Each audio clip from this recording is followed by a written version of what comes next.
Origin just home city reaction. This is the US Air Force could sink Iran's drone carrier with one bomb. I think I know which bomb he's talking about. That boat sinking bomb that they made, right? I'm pretty sure that's the one. This was just sandbox, obviously. I guess it applies to North Korea's submarine as well. Yeah, it's an insane flex when you have a bomb that could sink a massive thing like an aircraft carrier. Because aircraft carriers with any other conventional bombs would take a lot of bombs. That's the whole point of that. But now you have a bomb that literally can go underwater and explode at the bottom of it, literally splitting it apart, right? And sinking it instantly. Even if it doesn't split apart, there's like a massive hole there, which will, like, water will get inside, it's gonna sink, right? So this is like technology at the next level, right? I don't know. This is such an insane flex because in Ukraine-Russia war, Amazon drones are too much for a massive tank. This is equivalent to that in the sea. A single bomb can take out a massive aircraft carrier. Like at that point, like you better make something insanely stealthy for boats if you want to survive. Because as soon as you get like detected, you're basically done. What you gonna do? Because planes like F-35s can shoot a missile insanely long distance away. You can't do nothing against that. Maybe some kind of a jammer you need to develop that jams the whole area. So where the ship is, like you can't really like target it somehow. I don't know what type of jammer would that be that jams everything. Heat sinking, like GPS satellite and everything. You need to jam everything. I don't know how that's gonna work, but yeah, let's watch this one.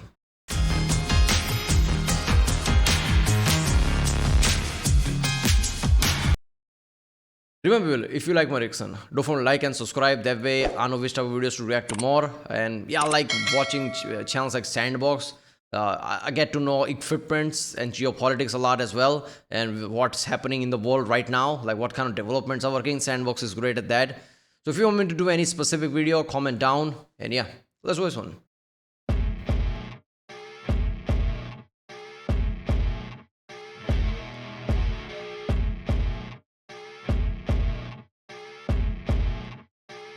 Well, Russia's Fire Factory paperweight of an aircraft carrier may no longer be the funniest aircraft carrier in service, and they've got Iran to thank for that. Iran made a splash in the international media last week by unveiling the nation's first drone aircraft carrier, the Shahid Bagheri, in what could be a big boost in force projection capabilities for Iran's Revolutionary Guard Corps. At least, as long as the US military decides to allow it to exist.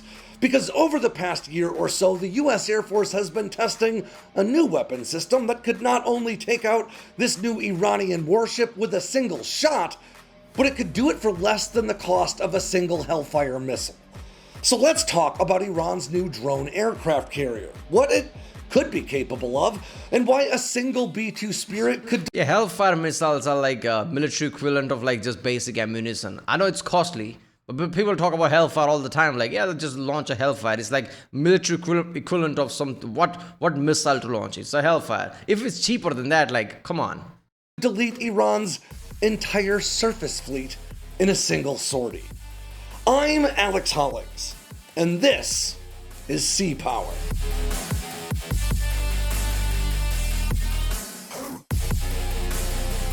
Okay, he should put titles like that: sea power, air power, because I'm pretty sure he has this series that he talks like this. He should put that in title so people can like immediately know what type of video it is.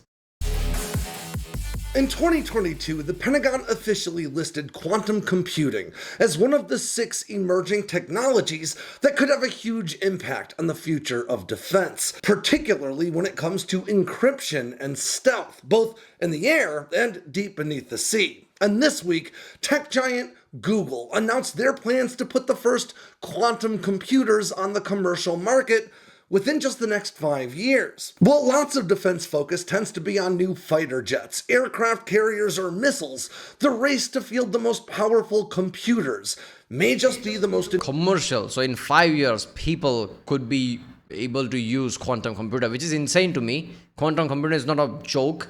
It's completely different technology. Right? If if quantum computers becomes commercial somehow in 20 years, could you imagine that owning a quantum computer? How does that work? Like, I think that's a leap. I don't think people will be able to own it like that, but you can never know that shit. Important one for the future of national security. And I've been staying on top of this thanks to Ground News. Ground News is an aggregator that collects articles published by news outlets all around the world and places them all into a single, easy-to-read feed, making it simpler.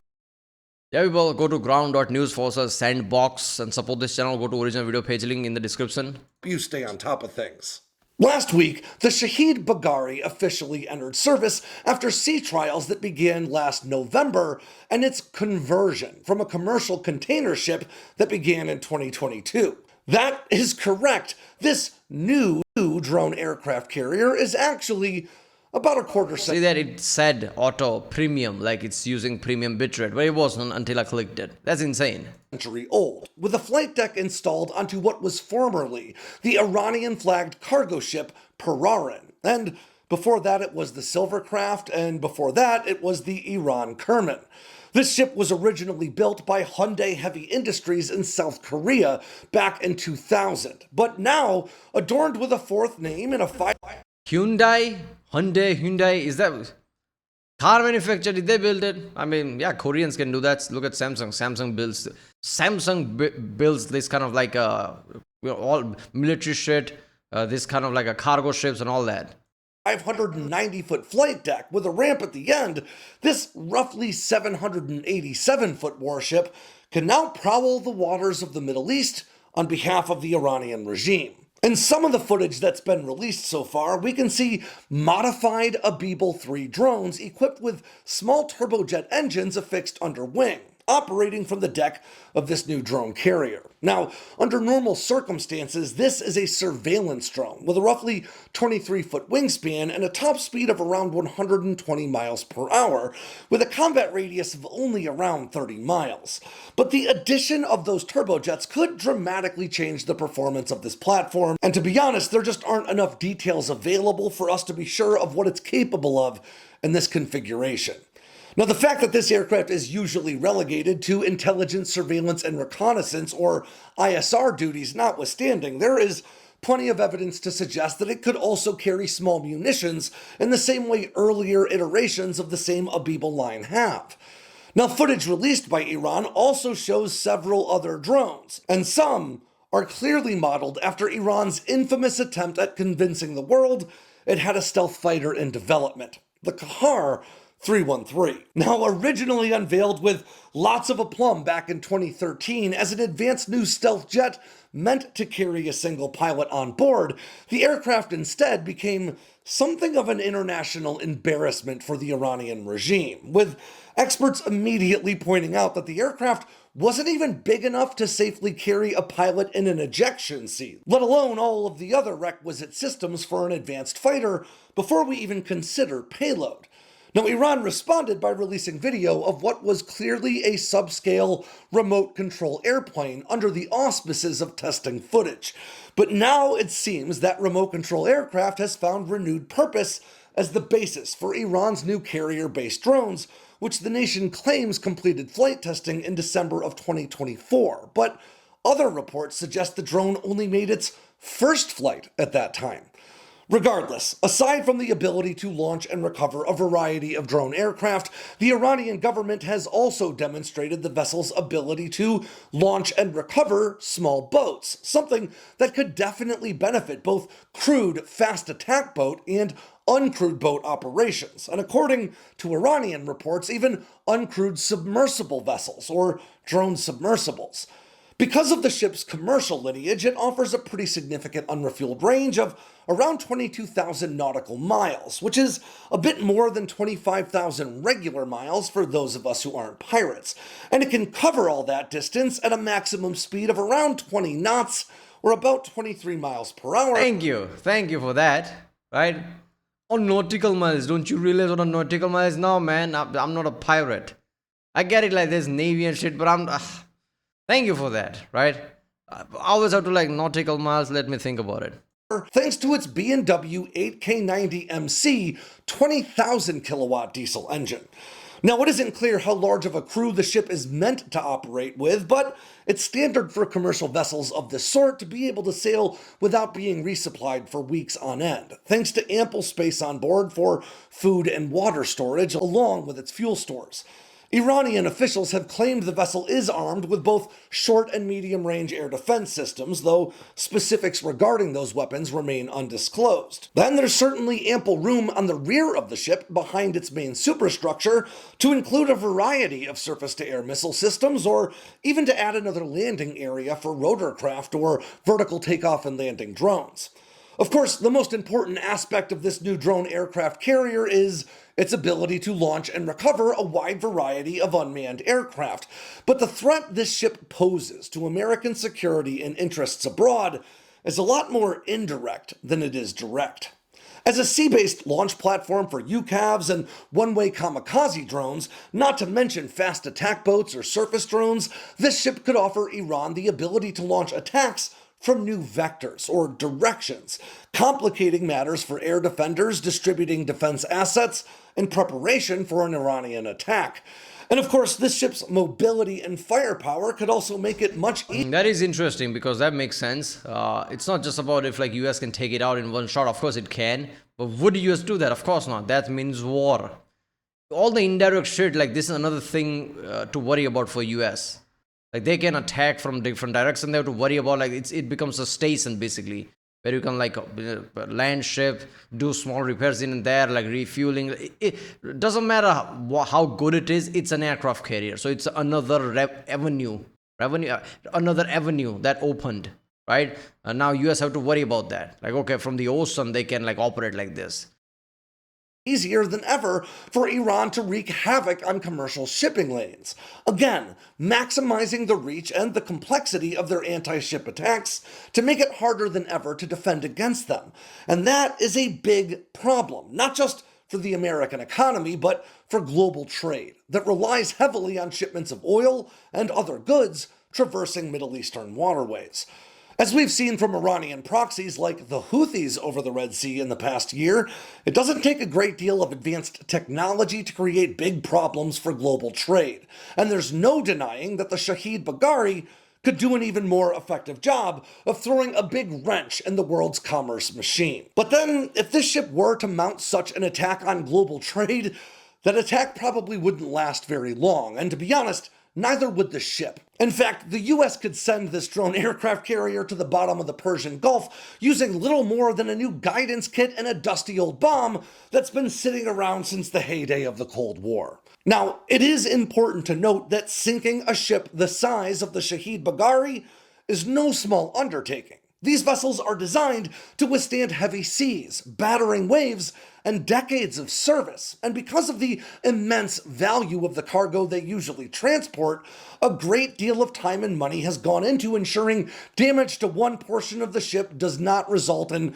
catastrophic hull failure and the like. But as a commercial ship, Iran's new drone carrier also wasn't designed to absorb a few thousand pounds of high explosives detonating below the waterline alongside its hull, especially when it's deposited there by an aircraft you never even saw coming. And that's exactly what the Air Force Research Lab's Quicksync munition is all about doing, sending big ships to the bottom of the sea on the cheap. And when I say on the cheap, I mean less than the cost of a Sidewinder missile. Quicksync is an experimental weapon system that's basically little more than an anti-ship JDAM, or Joint Direct Attack Munition. Now, JDAMs entered service back in 1999 as a means of turning unguided Cold War-era gravity bombs, often called dumb bombs, into low-cost precision-guided munitions. The bolt-on JDAM kit includes a tail section that houses a GPS-assisted inertial guidance system that connects directly to aerodynamic control surfaces on the tail, allowing the kit to guide the bomb into pre-planned GPS coordinates with an extreme degree of accuracy, even in weather conditions that would limit the efficacy of laser-guided weapons. Now, Quicksync builds upon that JDAM kit by incorporating a new multi-mode radar and infrared seeker to the front of the 2,000-pound class GBU-31 JDAM. When dropped, the weapon uses that onboard GPS-assisted inertial guidance to close with its target, but then it transitions over to the Quicksync seeker that scans the area with its onboard radar to identify the target vessel. Once it's identified the ship and tracked its relative velocity and direction, it transitions over to the infrared imaging seeker to identify its target point on that ship, a point on the hull of the vessel just beneath the waterline. Now, this precision targeting allows the Quicksync JDAM to hit its targets with the ship-sinking equivalent of the most prolific anti-ship weapon in the US inventory, the Mark 48 heavy torpedo, one of the few weapons that can bring down even large vessels like a small aircraft carrier with a single hit.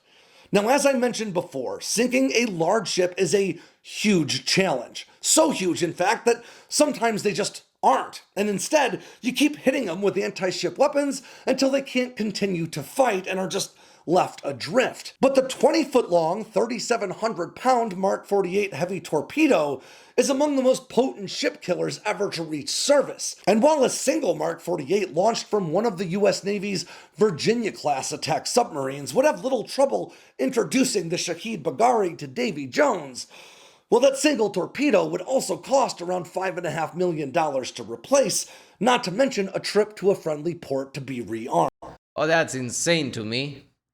$5 million, I would take that one torpedo, but you have similar damage with a missile that is cheaper than an Hellfire missile, Sidewinder missile too, right? And you can launch that from like a B-2 or like newer B-21. You can throw 4 of them, like whatever that is, like you probably sure like that thing's gone, right? And the level of like precision system that it has with American technology, obviously, I always say that like how you gonna compete with American technology? They are the one who makes the technology the world uses, right? The level of precision they would have is like in decibel points or something. What is the error rate of that? I don't know, 0.000 something. That's like close to nothing. Right? So shit like that, like how you gonna miss, right? If you launch 100 missiles, maybe one of them might miss, like 99 will hit it. Like, come on. That's the world we live in now. That wasn't the case for a long time, right? Artillery is like you can hit for thousands of artillery, maybe 1 or 2 will hit it. That was the time, long before. Now it's opposite of that time. Precision is gotten like too good, right? So this kind of like a quick sync or like a ship sinking technology is too powerful. I'm surprised they didn't thought of that before, right? I mean, I think they could have gotten this done even 20 years ago, but I guess that, like certain things came together and just like, why not do this? And they just started to do this. I don't know. Or like certain technology just became perfect for them to do this. So they're like, okay, let's do this, right? But so with the stealth bomber, right? B-21 or whatever, right? Next generation B-21. So yeah, you can just launch 3-4 of them. People won't even realize where it came from, and like bomber is long gone. That's insane. Quicksync, on the other hand, could do the same job for around $250,000, dropped from inside the weapons bay of a B-2 Spirit flying 15 or so miles out. And that's not just a hypothetical concept. It's something the Air Force has already demonstrated its ability to do. Last summer, a B-2 Spirit armed with a 2,000-pound Quicksync JDAM successfully sank the former USS Tarawa with a single shot. A vessel that was longer than Iran's Shahid Bagheri with a similar displacement. Now, this wasn't the first time the weapon has proven to be this effective against large-hulled vessels, with similar tests being conducted. Not to mention, this ship was made as a proper Navy ship, and it's not a repurposed cargo ship, so there's more metal there, more defense there to withstand bombs. That's not the case with the Iran's aircraft carrier. So if it can sink with one shot, like, yeah, one quick sink is enough for the Iran's aircraft carrier. Come on. Conducted in 2021 and 2022 from under the wing of the F-15E Strike Eagle. But the B-2 Spirit's ability to avoid adversary detection and targeting while flying with as many as 16 quick-sync bombs on board makes it a uniquely capable anti-ship asset for which no nation, particularly Iran, currently has a response. In fact, Iran has so few large-hulled vessels in service for its navy that a single B-2 carrying a full payload of quick-sync JDAMs could sink every frigate and corvette Iran has and still have a handful of weapons left over. Of course, If America's B-2 pilots were busy that day, the United States employs a wide variety of more expensive anti-ship alternatives that the Shahid Bagheri would likely struggle to defend against, including the less explosive but wildly capable AGM-158C-3, long-range anti-ship missile, or LRASM, which is a stealth, air-breathing, ship-hunting cruise missile designed to use two-way data links and onboard artificial intelligence to hunt the open ocean in packs, traversing hundreds of miles while looking for and identifying target vessels. Once a target's been identified, it uses onboard electro-optical sensors to identify the weakest point in that ship's defenses for it to deposit its 1,100-pound high-explosive warhead. Put simply, Iran's old cargo ship turned drone aircraft carrier may be an effective means of maximizing the impact of the nation's kamikaze drones. But like the Kahar 313 that's now sitting on its flight deck, the Shahid Bagheri is more about Iran trying to shape foreign perceptions of its military capability.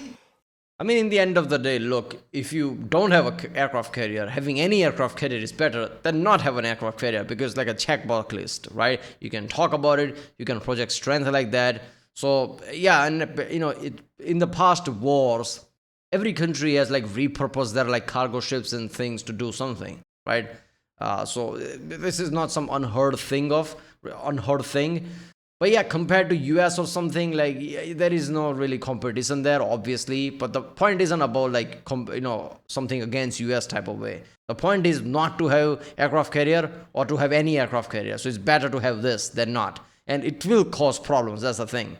It is the thing to worry about. Like I said in the past, a weapon is a weapon. You need to worry about that, right? So of course, like US can sink it in one bomb, but at that point, it means war. They can use this indirectly without being whatever, like, no, they will easily be detectable, right? So that's not going to work. But yes, some way, right? Some way they can just like find loopholes and things and actually use this to annoy people, right? Annoy US just enough to like, US like, okay, it's not worth the hassle. Let's come to some kind of agreement type of thing. So it is something to worry about. Then it likely is about fielding actual military capabilities. And as we've seen play out over the past 3 years of Russian efforts in Ukraine, pretending to have a powerful military can only take you so far. So, while I don't think it's smart to be dismissive of nations fielding new military capabilities, because, after all, engineering prowess does not know geographical limits, you won't find me worrying much about Iran's new drone carrier. Because, well, if the Air Force decided it didn't want the Shahid Bagheri cluttering up the surface of the Persian Gulf anymore, there really isn't much Iran could do to stop the Air Force from just turning it into a new coral reef. And with that ends this edition of Sea Power from Sandbox News. But before I go, I want to tell you guys that we have officially started selling merch. Find the link down in the description below. Yeah, well, go to original video page and you can from there support this channel. It's a really good channel. I think you should start putting like like segment names in the title, like air power and things like that. You'll be much more like categorized that way. But yeah, this was awesome. Yeah, I kind of see that, like, as soon as I saw the title, I knew what he was talking about. That the latest bomb that they used with the there was the title, right? US used bomber to sink a ship. Like, okay, that is a mouthy one when you really think about it, right? Because a bomber precision attacking a ship and sinking it in one shot, like how does that happen? Quicksync, that's how it happens. So yeah, US has a lot of technologies that they can just use to like take out things like this. But it's not about that. It's not about full-blown war. Of course, if there's full-blown war, there's no way this is going to be anything to US. But if it's not full-blown war and they use this loophole to do something, it's another thing US have to worry about. Like, okay, from the sea, Iran can do something. That wasn't the case before. Now it's the case. But yeah. Right, well, if you like my next video, subscribe, and I'll see you next time.